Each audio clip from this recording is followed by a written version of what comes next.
Ale niektóre murzynki mają wielkie dupska. Chcę myśleć, że to nawet ma sens. Czemu murzyni mają takie wielkie kutasy? Może się przebić przez takie dupsko, trzeba mieć czym? My byśmy z tymi naszymi europejskimi buźkami mogli tutejsze dziewczyny co najwyżej pogilgotać.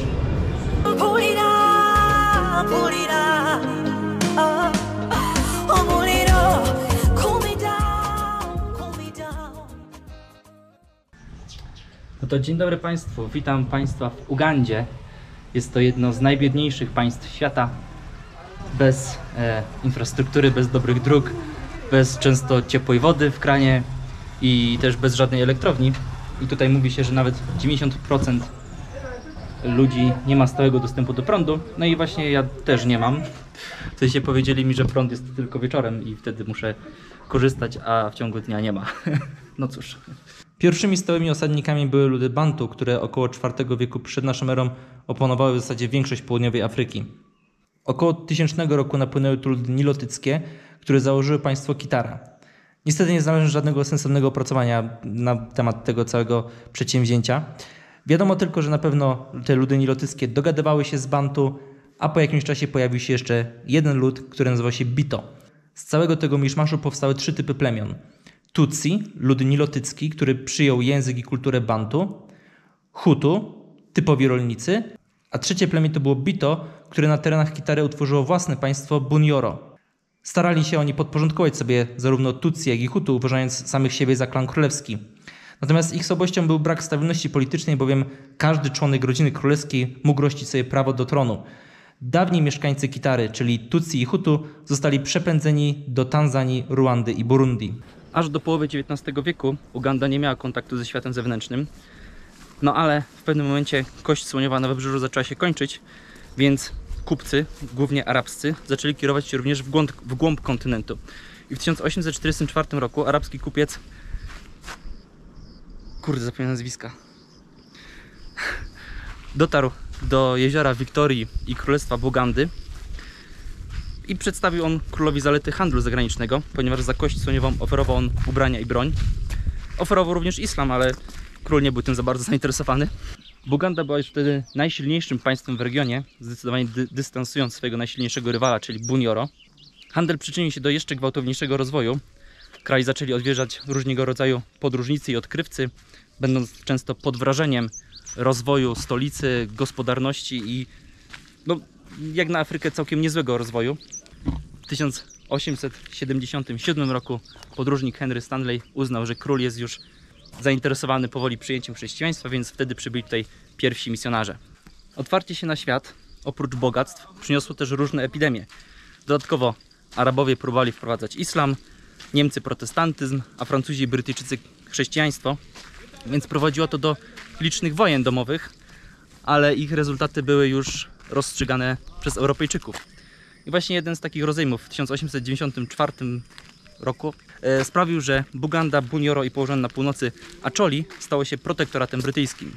O protektoracie brytyjskim nie znalazłem żadnego sensownego opracowania. Natomiast wiadomo, że Brytyjczycy do rządzenia wysłali tutaj niewielu swoich przedstawicieli. Całość władzy opierali oni na lokalnym Apollo Kagawie i jego Bakungu. Szybko jednak okazało się, że Kagawa nadużywa władzy, jest ogólnie nieefektywny, więc Brytyjczycy go usunęli i władzę oddali w ręce ludu, powiedzmy. Ponieważ większość urzędów przypadała i tak przedstawicielom Bugandy i ponieważ oni faworyzowali siebie, wprowadzali język Luganda i krzywili chrześcijaństwo, no to spotykali się z niechęcią innych plemion. Dobra, dokończę opowieść później, bo zaczęli na mnie gwizdać, więc chyba się ktoś wkurzył, że mu chodzę po polu. Brytyjczycy byli niezadowoleni ze słabo wykształconych urzędników, jednak wszystkie zawirowania ekonomiczne Uganda przychodziła całkiem nieźle. Wyróżniała się pod tym względem w Afryce. No i w końcu w latach 50. XX wieku Wielka Brytania stwierdziła, że trzeba powoli przygotować Ugandę na niepodległość. No i nastąpiło to w 1962 roku. W Ugandzie nie ma rasizmu. Tu nigdy nie było powstań przeciwko kolonizatorom, więc nie ma niechęci do białego człowieka. Mimo to biały zawsze kojarzy się z bogactwem, więc jest takie powszechnie się przyjmuje, że białego zawsze można prosić o pieniądze. Mimo to ja muszę przyznać, że jest to jedna chyba z najprzyjemniejszych moich podróży do Afryki, bo jeszcze nie miałem takiej sytuacji, żeby ktoś do mnie przychodził i żebrał. Owszem, dzieciaki przybiegają, krzyczą z mani, Ale dorośli już nie. Tylko raz mi się zdarzyło, że jakiś typ za mną szedł i chciał mi sprzedać trawę. No, ogólnie pamiętajcie, żeby w Afryce nigdy ludziom nie dawać pieniędzy. W sensie nigdy za nic, za darmo w sensie. I na to jest cała masa argumentów, możemy na tym kręcić osobny odcinek, więc nie będę już o tym mówił. Ale jeżeli chcecie pomóc lokalnej społeczności, to najlepiej ich po prostu zatrudnić do jakiejś pracy. Typu, nie wiem, dajcie chłopakowi $1 za to, że was podwiezie na rowerze parę kilometrów. I w ten sposób faktycznie im tutaj pomagacie. A dając pieniądze za nic, tylko uczcie ich tego, że nie muszą nic zrobić, bo przyjedzie biały i im da. Tak nie wolno robić.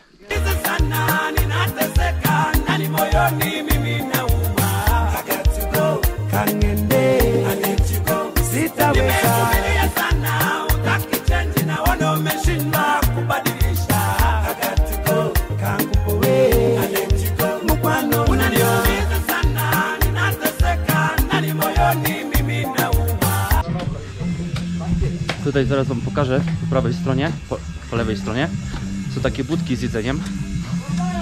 No trzeba uważać, jak się je takie lokalne jedzenie. Ja przyznam szczerze, że po tym, co przeżyłem w Etiopii, się boję jeść w takich miejscach najzwyczajniej w świecie. Dlatego za jedzenie często płacę trochę więcej niż bym mógł. Tylko i wyłącznie po to, żeby po prostu jeść w bezpiecznym miejscu i żeby się nie nabawić jakichś chorób. Hello! No, takie motorki są spoko.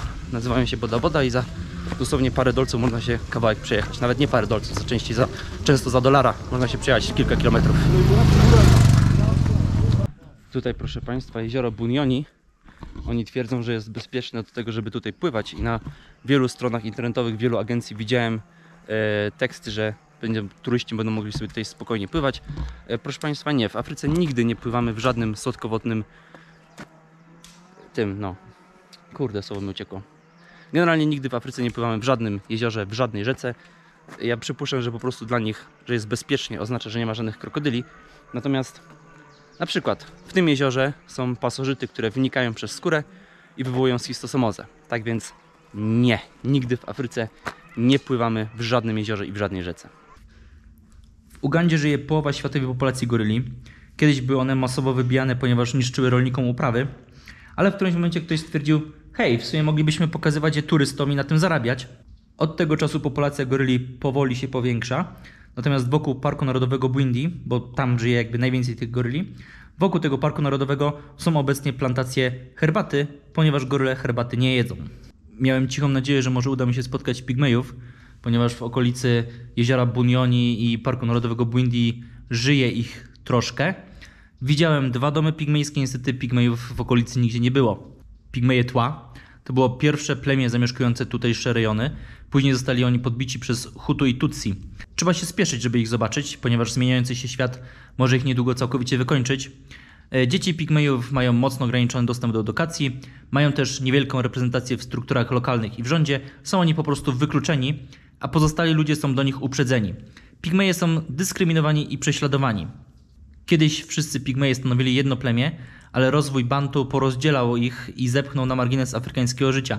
Obecnie pigmeje stanowią małe, odrębne społeczności, mówią różnymi językami i nie mają świadomości wspólnej historii. Pigmeje Tła zmagają się z alkoholizmem, co najczęściej dotyka upadłych kultur. Dla około 40% tutejszych pigmejów żebranie jest głównym środkiem utrzymania. Surowe prawo wprowadzone przez rząd Ugandy zmusiło pigmejów do porzucenia koczowniczego trybu życia. Nie mogą oni wrócić w burz i próbują jakoś nauczyć się żyć w społeczeństwie, ale słabo im to wychodzi. Nie mają oni podstawowych umiejętności, które pomogłyby im się jakoś utrzymać. Migrują więc po okolicach jeziora Bunyoni i Parku Narodowego Bwindi w poszukiwaniu pracy u ludzi, którzy prowadzą gospodarstwa. Wykonywanie najprostszych prac domowych pozwala im się jako tako utrzymać. Pokażę Wam, co sobie zamówiłem. Tutejsze lokalne jedzenie. Wygląda to tak. Tutaj jest jakiś kurczak z czymś tam, a tutaj mamy banana, posho, czyli w sumie nie wiem do końca co to jest, ryż i tam też nie wiem co to jest na końcu. Tak mniej więcej wygląda typowe jedzenie w Afryce. I szczerze Wam powiem, że nie jest to najlepsze, co jadłem w życiu. Ale jak się podróżuje, to trzeba też próbować lokalnej kuchni. Uważam, że to też jest pewien element podróżowania, że się próbuje tego, co ludzie jedzą na świecie. Bolu schabowego. Kampala to już bardzo niebezpieczne miasto. Co prawda na szczęście nie dochodzi tutaj do napadów z bronią, ale kradzieże są na porządku dziennym. I zauważyłem, że bardzo dużo ludzi chodzi z plecakami na brzuchu, więc też tak robię. W ogóle muszę mocno uważać, bo tutaj mogą wyrywać na przykład aparat czy telefon z ręki, więc większość pewnie będę kręcił z perspektywy pierwszej osoby, żeby mieć kamerę, wiecie, tutaj przy sobie.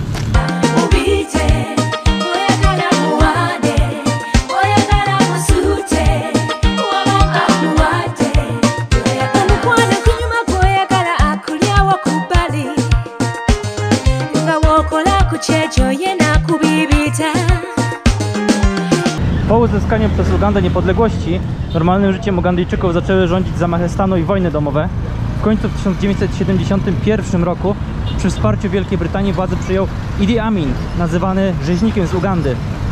Idi Amin to był pojeb, to trzeba szczerze powiedzieć. Możecie sobie o nim poczytać, jakie cyrki wymyślał, żeby rozwiązać różnego rodzaju konflikty. To on wypędził z Ugandy wszystkich Hindusów, którzy stanowili elitę finansową i inteligencką tego kraju, co doprowadziło do zapaści gospodarczej. Bardzo często zmieniał on sojuszników, nie wiedząc komu ufać, i wszystkich tych, których uważał za swoje zagrożenie, likwidował. W ciągu kilku lat swoich rządów szacuje się, że zamordował około 400 000 osób, często w bardzo brutalny sposób.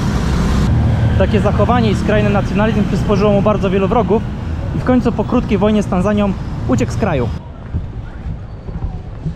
Tak, za moimi plecami chyba największy meczet w Kampali, ale to nie jest tak, że w Ugandzie wyznaje się islam, znaczy wyznaje się, ale zdecydowana większość wyznaje tutaj katolicyzm lub protestantyzm, a muzułmanie stanowią tylko około 15% społeczeństwa. No i wywalili mnie, w ogóle nawet nie wszedłem do środka, po prostu koleś jakiś do mnie podszedł i powiedział, że krótkie spodenki to nie można i mam stąd wyjść. Kurde no, człowiek tyle lat podróżuje po świecie i wie o takich rzeczach. No się zapomniałem, no. Po prostu się zapomniałem.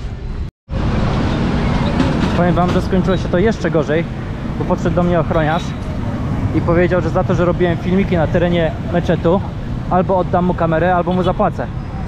Kurde no. Po raz pierwszy miałem taką sytuację. O, widzicie, teraz dziecko do mnie polazło i chce pieniądze. Nie, spierdala, nie dotykaj mnie. Kurwa ma. Uganda to kraj federalny, do dzisiaj podzielony na stare, dawne, historyczne królestwa. Tutaj mówi się w ponad 50 różnych językach. Ludzie z jednego regionu, żeby dogadać się z ludźmi z innego regionu, używają języka angielskiego, którego znajomość jest tutaj dość powszechna. Są takie momenty w moim życiu, kiedy troszkę żałuję, że podróżuję sam. I w Kampali przyznam szczerze, że Kampala mnie zmęczyła, strasznie mnie zmęczyła i żałuję, że zostaje tu jeszcze jeden dzień, bo nie wiem, co będę tu jutro robił. Ale przydałoby mi się jeszcze jedna para oczu, bo w centrum bałem się wyciągnąć kamerę, bałem się w ogóle robić jakiekolwiek zdjęcia. Za dużo ludzi, zdecydowanie za dużo ludzi, za duży chaos, o, tak powinien powiedzieć, za duży chaos. Po upadku Amina nadal dochodziło do wojen domowych. Na krótko władzę przejął pochodzący z ludu Acholi Tito Okello, ale szybko jego miejsce zajął rządzący do dziś Yoweri Museveni. Odsunięcie od władzy Okello doprowadziło do powstania organizacji terrorystycznej Armii Bożego Oporu, na czele której od początku aż do dzisiaj stoi Joseph Kony. Za jego głowę gdzieś widziałem, że dają już $20 milionów, więc jak chcecie, możecie na niego polować. Ogłosił się on prorokiem zesłanym przez Boga, by ocalić lud Acholi. Armia Bożego Oporu to jedyna albo jedna z niewielu chrześcijańska organizacja terrorystyczna na świecie, więc jak wam ktoś powie, że wszyscy terroryści to muzułmanie, to macie przykład, że nie wszyscy. Konflikt w Ugandzie jest jednym z najdłużej trwających konfliktów w Afryce. Celem Armii Bożego Oporu jest utworzenie osobnego państwa Acholi opartego na 10 przykazaniach. Ruch działa na terenie Acholilandu w północnej Ugandzie, południowym Sudanie i w fragmentach Demokratycznej Republiki Kongo. Odpowiedzialni są oni za niezwykle okrutne zbrodnie, masowe porwania, morderstwa, okaleczenia, niewolnictwo, wykorzystywanie seksualne kobiet i dzieci. Zdjęcia kilku i kilkunastoletnich chłopców z karabinami to są często właśnie zdjęcia dzieci wcielonych do Armii Bożego Oporu. Jej członkowie wierzą, że czarami uda im się obalić rząd, smarują się jakimiś maściami, które mają zamieniać kule w krople wody itd., itd. Gdy represje stały się nie do zniesienia, lud Acholi zaczął dążyć do pokoju i ugody z Kampalą. Wtedy Kony ogłosił ich narodem grzeszników i rozpoczął czystki etniczne. Olbrzymia rzesza Acholi uciekła na południe, szczególnie w rejon Kampali, gdzie stanowią najbiedniejszą grupę społeczeństwa i żyją w tutejszych slumsach. Przez jednego idiotę stali się uchodźcami we własnym kraju. Łącznie szacuje się, że Armia Bożego Oporu zabija 100 000 osób. Do dziś na terenie Achoilandu dochodzi do masowych porwań i mordów i gdzieś widziałem mapkę, że Armia Bożego Oporu kontroluje tak mniej więcej 1/4 Ugandy. Generalnie północne rejony Ugandy są bardzo niebezpieczne i lepiej się tam nie zapuszczać. W ogóle nie wiem, czy wiecie, ale domyślny kolor skóry człowieka to jest kolor czarny.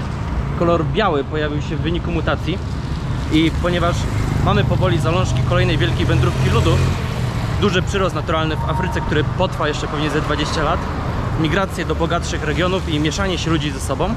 I z tego powodu naukowcy przewidują, że za jakieś kilkanaście, może kilkadziesiąt pokoleń biały człowiek wyginie.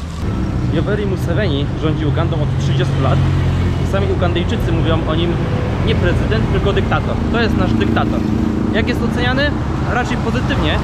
Uganda to jest kraj, jeden z najlepiej radzących sobie w Afryce w walce z AIDS. Ugandyjczycy doceniają to, że jest w miarę bezpiecznie, w miarę stabilnie, że gospodarka w miarę się rozwija. Natomiast minusy? Korupcja. Chociaż z jednym typem sobie porównywaliśmy, jak się żyje w Ugandzie i Ruandzie, to on powiedział, że on woli żyć w Ugandzie, bo tutaj jak coś przeskrobie, to się z policją dogada. A w Ruandzie to nie ma takiej opcji, od razu albo więzienie, albo tam jakaś inna kara. Jeszcze na koniec ciekawostka. W 2018 roku próbowano zakazać tutaj seksu oralnego. Nie wiem, jak to się skończyło. Ja bym protestował. No i tym miłym bądź niemiłym akcentem, zależy czy robisz, czy jest ci robione, żegnam się z wami z Ugandy i widzimy się w kolejnym odcinku.